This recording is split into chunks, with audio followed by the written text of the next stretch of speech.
আমাদের দাদুদের আমলে যখন শীত পড়তো তখন আমাদের দাদুরা কিন্তু মুড়ির মোয়া, চিড়ার মোয়া, তারপর হচ্ছে শীতের সকালে ডালার মধ্যে মুড়ি, তারপর হচ্ছে খেজুর গুড় নিয়ে হচ্ছে ওনারা শীতের সকালে বসে বসে রোদ পোহাতো আর খেত। তো আমাদের বাসায় মুরব্বি আছে, সেও হচ্ছে মোয়া খেতে খুব পছন্দ করে।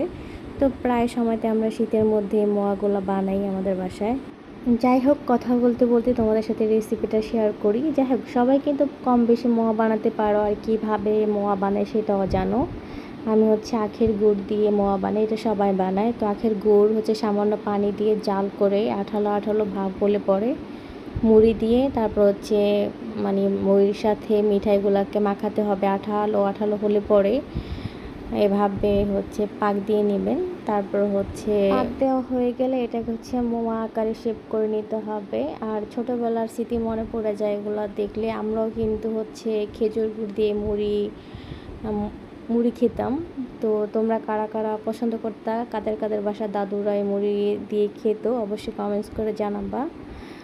যাই হোক, কথা বলতে বলতে আমার মোয়া বানানো কিন্তু শেষ হয়ে যাচ্ছে। ওই দিন মোয়াগুলো এত সুন্দর হয়েছিল, একদম ফুটবলের মতো গোল গোল।